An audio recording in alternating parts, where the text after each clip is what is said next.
আজকের এই ভিডিওতে শুধু একটা গল্প নয়, আমি তোমাদের সেই দোয়ার বিজ্ঞান বোঝাবো, সেই আধ্যাত্মিক সত্য বোঝাবো যেটা আল্লাহ সুবহানাহু ওয়া তাআলা কোরআনে এবং রাসূলুল্লাহ সাল্লাল্লাহু আলাইহি ওয়াসাল্লামের হাদিসে বারবার বলেছেন, কিন্তু আমরা বেশিরভাগ মানুষই সেটা মিস করে যাই। তাহলে চলো শুরু করি। এটা মিশরের একটি ছোট্ট শহরের ঘটনা। এক বৃদ্ধ আলেম ছিলেন, নাম তার শাইখ ইউসুফ। তিনি সারা জীবন দিনের পথে কাজ করেছেন, মানুষকে শিক্ষা দিয়েছেন, কোরআন পড়িয়েছেন, কিন্তু তার একটাই দুঃখ ছিল, তার কোনো সন্তান ছিল না। বিয়ের পর 1 বছর গেল, 2 বছর গেল, 5 বছর গেল, 10 বছর গেল। তিনি দোয়া করতেন, তাহাজ্জুদে উঠতেন, কাঁদতেন, আবার দোয়া করতেন, কিন্তু কিছু হতো না। মানুষ তাকে বলতো, শায়েখ, হয়তো এটা আল্লাহর ফায়সালা। কেউ বলতো ধৈর্য ধরুন, কেউ আবার, আর এটাই সবচেয়ে কষ্টের, কেউ বলতো নিশ্চয়ই তোমার কোনো গুনাহ আছে যার কারণে দোয়া কবুল হচ্ছে না। এই কথাটা শুনলে মানুষের ভেতরটা কিভাবে ভেঙে যায় তুমি কি কল্পনা করতে পারো? কিন্তু শাইখ ইউসুফ হাল ছাড়েননি। 20 বছর পার হলো, 30 বছর পার হলো, এর মধ্যে তার স্ত্রীও বার্ধক্যে পৌঁছে গেলেন, শরীর দুর্বল হয়ে গেল। এখন তো চিকিৎসাগতভাবেও সম্ভাবনা শূন্যের কোঠায়, কিন্তু শাইখ ইউসুফ তিনি এখনও দোয়া করেন। তার এক ছাত্র জিজ্ঞেস করল, উস্তাদ, এত বছর হয়ে গেল, আপনি কি এখনও বিশ্বাস করেন যে আল্লাহ কবুল করবেন? শায়েখ ইউসুফ একটু থামলেন, তারপর বললেন, বেটা, আমি আল্লাহর রহমত থেকে নিরাশ হওয়ার সাহস রাখি না, কারণ আল্লাহ নিজেই বলেছেন, আল্লাহর রহমত থেকে কেবল কাফেররাই নিরাশ হয়। 40 ইয়ার্স পূর্ণ হওয়ার কিছুদিন আগে শায়েখ ইউসুফ একটি রাতে ঘুম থেকে উঠলেন, তাহাজ্জুদ পড়লেন, সিজদায় গেলেন। এবার তার দোয়াটা একটু আলাদা ছিল। তিনি সন্তান চাইলেন না এবারে। তিনি বললেন, ইয়া আল্লাহ, আমি তোমার কাছে চাইতে চাইতে ক্লান্ত হইনি, কিন্তু আজকে আমি তোমার কাছে একটাই জিনিস চাই। তুমি আমার এই অপেক্ষাকে, এই 40 বছরের কান্নাকে, এই প্রতিটা রাতের সিজদাকে আমার আখেরাতের পাথেয় করে দাও। যদি দুনিয়ায় না দিতে চাও, তাহলে জান্নাতে দাও। তুমি কখনো বঞ্চিত করো না। সেই রাতের পরের মাসে তার স্ত্রী গর্ভবতী হলেন। তুমি হয়তো ভাবছ, এটা কি সত্যিই সম্ভব? আমি তোমাকে কোরআন থেকে একটা উদাহরণ দেই। হজরত ইব্রাহিম আলাইহিসসালাম, আল্লাহর খালিল, আল্লাহর বন্ধু, সারা জীবন তাওহিদের দাওয়াত দিয়েছেন, নমরুদের আগুনে ঝাঁপ দিয়েছেন, কিন্তু তারও কোনো সন্তান ছিল না। বৃদ্ধ বয়সে, ইতিহাসবিদদের মতে 80 বছরেরও বেশি বয়সে আল্লাহ তাকে ইসমাইল আলাইহিসসালাম দিলেন।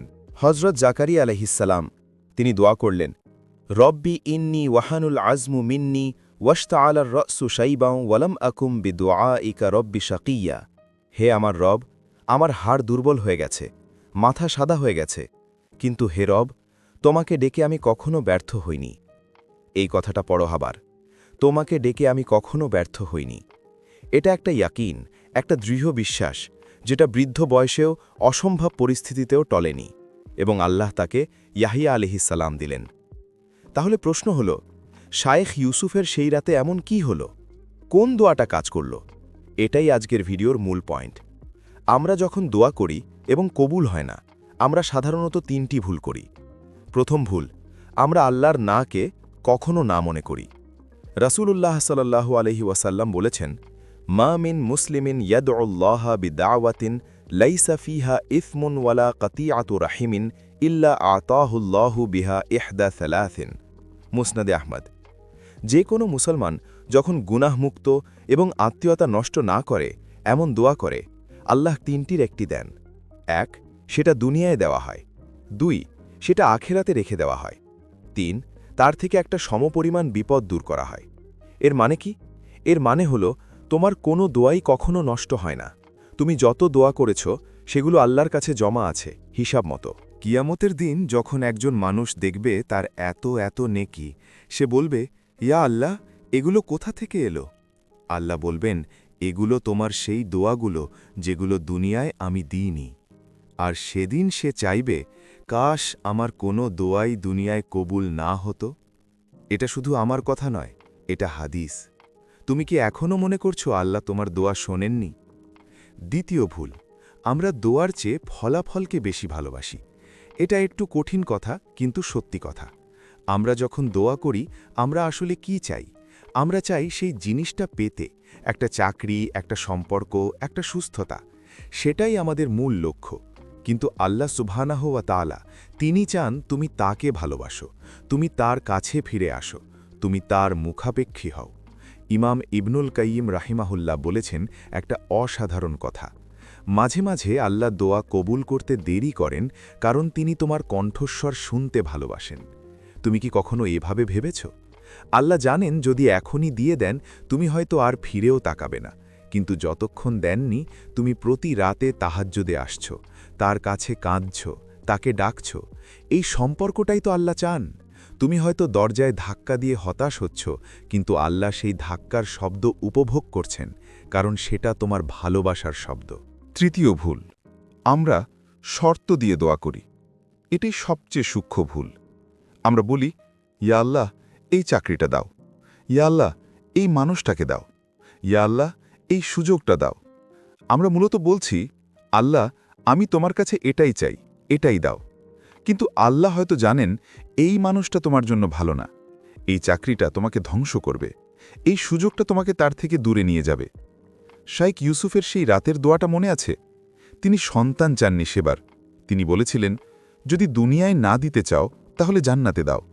তিনি তার ইচ্ছাকে আল্লাহর ইচ্ছার কাছে সমর্পণ করলেন, এবং ঠিক তখনই দরজা খুলল।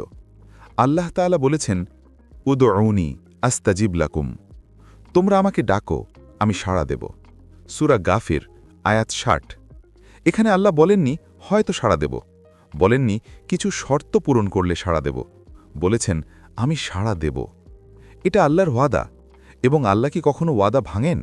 না। তাহলে যখন মনে হচ্ছে দোয়া কবুল হচ্ছে না, তখন আসলে কি হচ্ছে? হচ্ছে তিনটির একটি। এক, আল্লাহ কবুল করছেন, কিন্তু তোমার পরীক্ষার সময় এখনও শেষ হয়নি। ২, আল্লাহ তোমার থেকে একটা বিপদ সরিয়ে দিচ্ছেন যেটা তুমি দেখতে পাচ্ছ না। ৩, আল্লাহ তোমার জন্য আখেরাতে এমন কিছু জমা করছেন যার সামনে দুনিয়ার সব চাওয়া তুচ্ছ মনে হবে।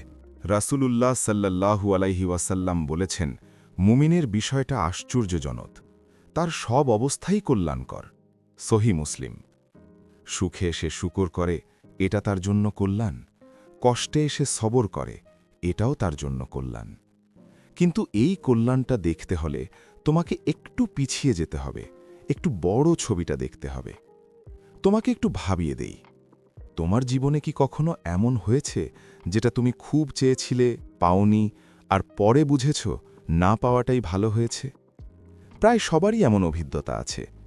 সেই চাকরিটা না পেয়ে আরও ভালো একটা পেয়েছিলে, সেই সম্পর্কটা না হয়ে জীবন বেঁচে গিয়েছিল, সেই সুযোগটা হাতছাড়া হয়ে অন্য একটা দরজা খুলে গিয়েছিল। তখন কি মনে পড়েছিল, আল্লাহ তুমি সেদিন আমার দোয়া না দিয়ে কত বড় রহমত করেছিলে? তাহলে এখন যেটা পাচ্ছ না সেটার জন্যও কি এই বিশ্বাস রাখতে পারবে?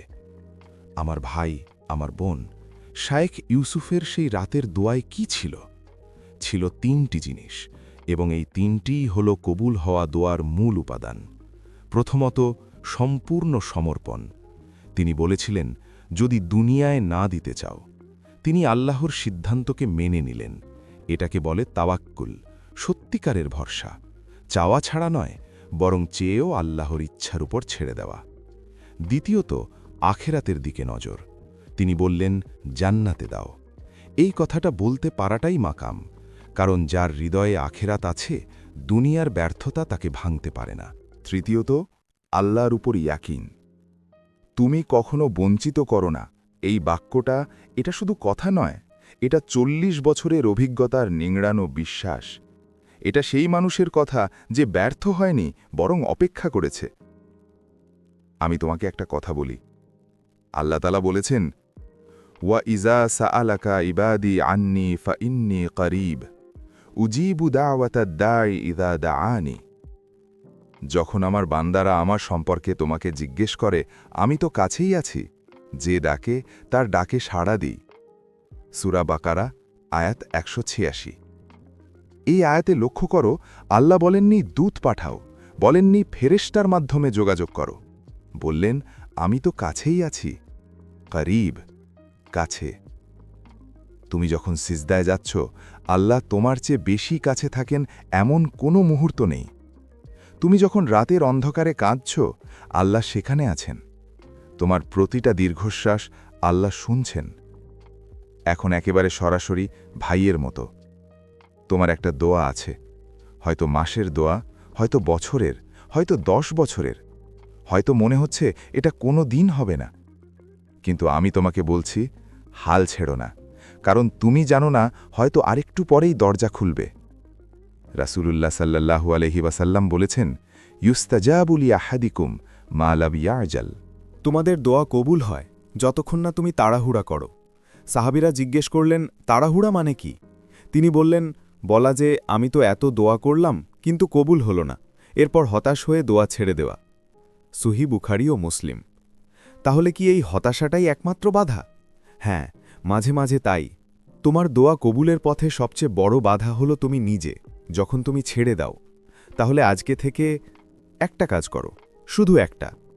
আজকে রাতে তাহাজ্জুদ না পড়তে পারলেও ফজরের পরে হলেও আল্লাহর সামনে সিজদায় যাও এবং বলো, ইয়া আল্লাহ, আমি জানি না তুমি কখন দেবে, আমি জানি না কিভাবে দেবে, আমি জানি না দুনিয়ায় দেবে নাকি আখেরাতে, কিন্তু আমি জানি তুমি দেবে, কারণ তুমি বলেছ তুমি কখনো ব্যর্থ করো না। এটুকুই যথেষ্ট। সবচেয়ে নরম, সবচেয়ে আন্তরিক গলায় আল্লাহ সুবহানাহু ওয়া তাআলা তোমার প্রতিটা দোয়া শুনেছেন, প্রতিটা কান্না দেখেছেন, প্রতিটা রাত জানেন, এবং তিনি, যিনি মহাবিশ্ব পরিচালনা করছেন, যিনি প্রতিটা পাতা ঝরার হিসেব রাখেন, তিনি তোমার ব্যাপারে বেখেয়াল নন, কখনো নন। শায়েখ ইউসুফের গল্পটা আমরা মনে রাখব, কিন্তু আসল শিক্ষাটা হলো এটা নয় যে তিনি সন্তান পেলেন। আসল শিক্ষা হলো তিনি 40 বছরেও আল্লাহর থেকে মুখ ফিরিয়ে নেননি, এবং এটাই তো জীবনের আসল সাফল্য। দোয়া পাওয়া নয়, দোয়া করতে থাকাটাই আসল সাফল্য। আজকের ভিডিওটা যদি তোমার হৃদয় ছুঁয়ে থাকে, তাহলে এক্ষুনি একটু থামো, আল্লাহর কাছে সেই দোয়াটা করো যেটা তোমার মনে অনেক দিন ধরে আটকে আছে, এবং ভিডিওটা শেয়ার করো। হয়তো তোমার কোনো ভাই বা বোনের এই মুহূর্তে এই কথাগুলো দরকার। কমেন্টে লেখো, ইয়া আল্লাহ, আমি হাল ছাড়ব না। শুধু এইটুকুই। আল্লাহ হাফেজ।